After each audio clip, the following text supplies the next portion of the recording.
What's up, everybody? Jeff Todd here for MLB Trade Rumors. We've got an interesting show for you today. We're going to talk about a really controversial topic, Robo Umps, automatic strike zones, whatever you want to call it. I don't even know what to call it. We're going to talk to my colleague, TC Zencka.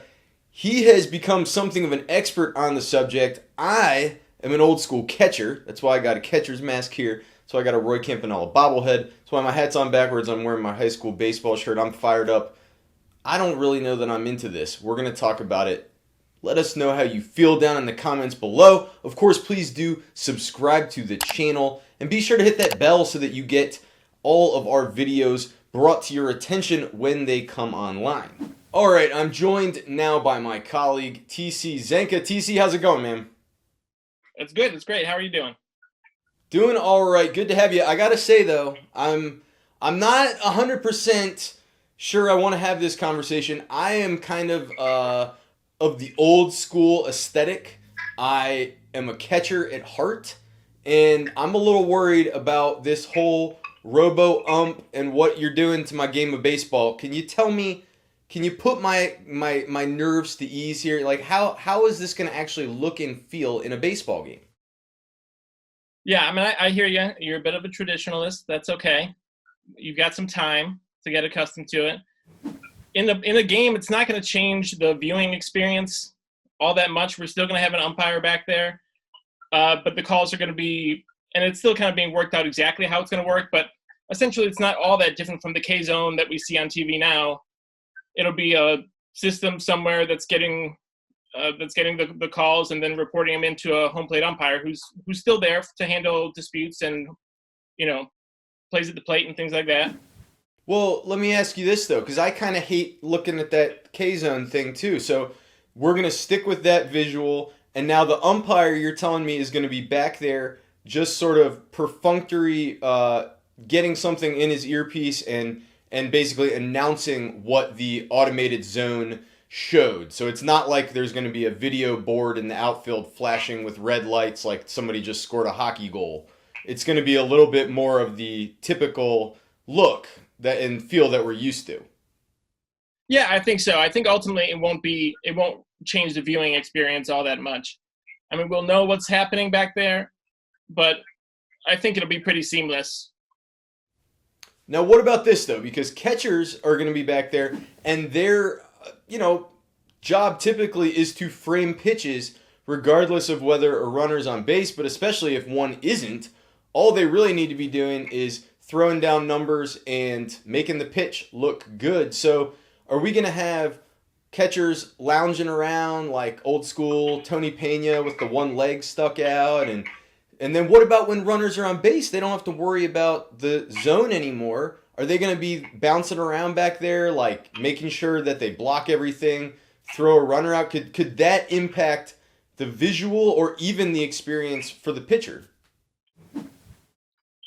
Well, I mean, the role of the catcher will change a little bit, and he's not going to have to worry about framing, but framing's not really the most exciting part about being a catcher, is it? Or is it the most exciting part about watching at a bat? I don't think so. I think that the catcher is going to have other things to worry about. Yeah, we might see him lounging a bit. We might get that one leg thing. We might get some different stances going on, but ultimately he's still got to call the game. He's still got to keep runners at bay. Even if he doesn't have to stay there to frame the pitch, I don't think he's going to get much of a jump on throwing runners out. I mean, he still has to catch the ball and transfer and throw the ball. And outside of the framing, which is kind of a shame because we're just now really beginning to understand catcher framing skills. Outside of that, I don't think we lose a whole lot from the catcher's point of view.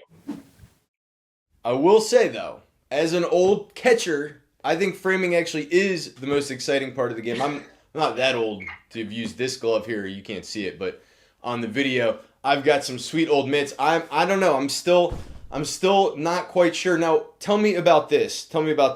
The value on the upside here. What are we gaining in exchange for what we're giving up? You wrote, when you wrote about this recently at MLB Trade Rumors, about how essential it is to have strikes and balls called, correctly. But Is that really the case? Can we have some subjectivity even in something like this that seems like something that would be a yes or a no? What about the fact that the catcher can set up outside off the plate, and if the pitcher hits his spot, he might get a little more leeway, but if he misses inside, even if it would otherwise be a strike, it's often called a ball. Is that kind of subjectivity is not something that you want to see in the game anymore? I mean, what you call subjectivity, other people would call just being wrong, just being incorrect, making incorrect calls. I mean, yes, we will lose that sort of gamesmanship, which is a shame. I mean, I like it. I love the Greg Maddux types. I love moving the edge of the strike zone, little by little. That is, gamesmanship that's between batter and pitcher. That's very, very fun. But it's also not something that's all that tangible for the viewing experience already. And if there are incorrect calls, changing where the strike zone is and changing where hitters think the strike zone is, I don't see any reason that we shouldn't have a system that can correct those. I mean, we want to see the batters and the pitchers at their best, right? So you've obviously taken a deep look at this. You're explaining to me now that, one call here and there can make a big difference. Obviously, we all know about how those numbers matter when it's strike three, you're out, and we're all arguing over whether the pitch was off the plate or not. That's very simple. It's an out or it wasn't. Those kinds of dramatic examples, we've seen many, many calls that people argue about to this day, but you've crunched the numbers, you've looked at this. Are there even more subtle impacts, subtler effects that you wouldn't quite recognize, the way that, having a robo ump, having perfect calls could make a big difference? Well, of course. I mean, right, the strike three calls are easiest to see. We can see their immediate impact, but there's a huge difference for a batter, typically, whether or not he's ahead of the count or behind the count. I mean, we've seen those average numbers. I think the on base percentages that I cited were, I think it was 477 on average for when a hitter was ahead in the count and 209 when he was behind the count. So we're talking even that first pitch, the difference between 1-0 and 0-1 is a huge deal. And if we have, the pitcher throws the ball off the plate, the batter correctly spits at it, and then the umpire calls it as a strike anyways, that's a huge swing for no real reason other than the umpire saw the ball incorrectly, right? So the hitter isn't getting any credit there, and he's completely uncertain about where the strike zone is now moving forward, which makes him more inclined to swing at the next pitch. I mean, there's no doubt it's going to be a huge plus for hitters. They're going to get a huge amount of certainty that they don't have now at all. Like, they're going to, theoretically, if the system's working well, and I don't think it can be implemented if it's not working well, hitters are going to know exactly where the strike zone is. They haven't known that in forever. Hitters never know exactly where it is. It's changing all the time, both on a year-to-year basis and on a game-to-game basis and umpire-to-umpire basis. I mean, it'll be a huge thing for sure for hitters to know where the strike zone is. And that does kind of take away some of the mind game between the hitter and the pitcher, but that still exists. It's just going to be a little bit more clear now. I mean, we won't have any of those egregious missed calls. So you took a look at this, not just the kind of stuff we've been talking about, whether we should have one and what the impacts might be of an AutoZone, Robo Ump, whatever you want to call it. You were looking at what the effects might be for different types of pitchers. Can you tell me, first off, what you actually did to examine that question? Yeah, well, I mean, there's something that I was interested in. I was thinking about, when this does happen, because, more and more they're saying, I mean, Jason Stark has written about it a bunch of times for The Athletic, that the electronic strike zones are coming. They're being tested in Independent League and the Atlantic League. They're being tested in spring training. It seems like it's something that is going to happen. Umpires are on board. And so if this is an inevitability, I wanted to kind of see how was it really going to change the game. And so what I did was I created a database of pitcher by year. So I took, say, Kyle Hendricks in 2019, and I looked at all of his pitches that the batter did not swing at. So every pitch that he threw in a year that the umpire had to make a call on. And I looked at umpire accuracy. So I looked at whether or not they were how often umpires gave them extra strikes, how often they took away strikes. And then I looked at pitchers going back to 2015, which ended up being just about 2,400 pitchers by year or so. And so basically I put together a book on each pitcher by year to see whether or not they were getting more gifted strikes or less gifted strikes, or more stolen strikes or less stolen strikes, basically to see if the umpires were helping them out or not. And then once I had a book on each pitcher, I used a method called principal component analysis to reduce those dimensions to 2 dimensions, so that then I could look at so that I could cluster on those groups. And basically what I found was I put together a group of pitchers that got more extra strikes and a group of pitchers who got less extra strikes. So basically guys that the umpires favored and guys that the umpires didn't favor.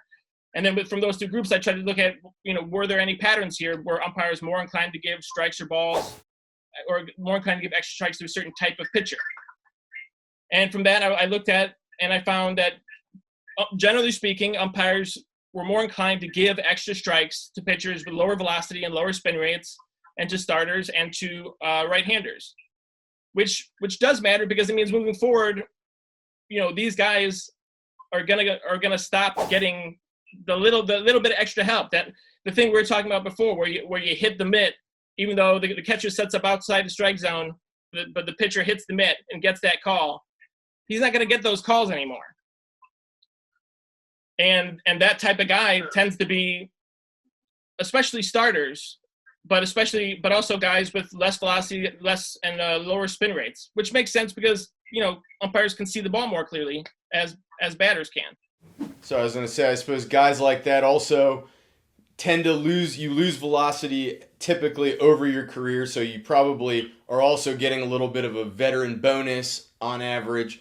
And then it's also easier for the catcher to frame a guy like that. So you're talking softer tossing righty starters. You're talking about Kyle Hendricks and his ilk, obviously super command, moves the ball all over and then works in those margins. So, is that a concern here, though, that we might lose that type of pitcher, that sort of scientific, a lot of guys you can compare to Greg Maddux. They don't come anywhere close, but that Greg Maddux mold, are we going to lose that? Or do you think that kind of crafty pitcher is going to have opportunities to design new pitches, new ways of moving the ball around to just, barely touch the edge of the zone or move the batter's eyes around or things of that nature? Are there opportunities here for that kind of pitcher to still thrive? I mean, they're going to have to figure something out, because, and it's a shame, because I started looking at this thinking, kind of hoping that there might be the exact different answer from what I found, thinking like, oh, well, maybe these guys who can really hit their spot are going to have a better time of it when they know exactly where the zone is. And maybe that's true. Maybe when they know exactly where the corner is, they'll be less inclined to kind of nibble off the edges of it. But it also means these guys, they're not going to be getting these extra calls early in counts. So to get ahead in the count, they're going to have to throw a strike, which that's kind of the name of the game as a pitcher, is to get ahead in the count. And so they're going to have to find ways to, by changing speeds and by changing locations, they're going to have to find ways to catch hitters off guard and to keep them from kind of just swinging at those early strikes to get them in the hole. But for the most part, it does look like, the guys with the natural talents, the guys who throw 100 miles an hour, they're going to have a leg up, because there's no reason why, the machines won't differentiate between their corner strikes and Kyle Hendricks' corner strikes. They'll see them the same way. And so these guys who now aren't getting calls, Aroldis Chapman is the perfect example. He never gets calls. Not a single season does he get extra strikes. He's always getting more stolen strikes and less gifted strikes than other pitchers. And it's going to be easier for him when he starts getting the calls that he deserves to get. And he's throwing 100 miles an hour out of the pen. So Aroldis Chapman is going to be way better than before. That's not good news for hitters. No, not at all. And it's not necessarily good news for pitchers either, because these guys, we've moved in this direction. The league has of guys who throw really hard, and these guys are getting hurt sometimes, and they're going to be even more incentivized to just throw the ball as hard as they can.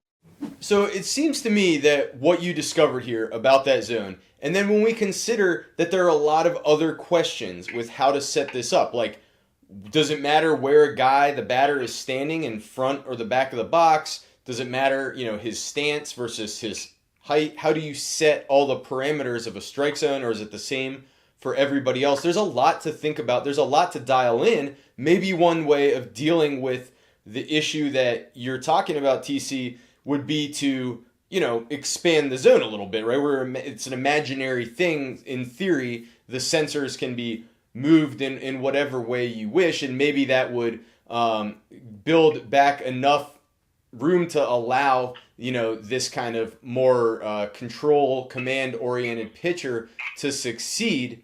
I don't know, but it seems to me that really, really taking the time to work out all of these issues carefully before actually implementing it is kind of just has to happen. Oh, yeah. I mean, I think that's like the biggest thing is you can't implement, robo umps or electronic strike zones and have them be wrong at all. I mean, what would be the point? If they aren't able to be even, 99% correct, 100% correct, then what are we doing, right? I mean, because people will kick back. People don't like change. People are afraid of change, so it's going to be something that people struggle to accept.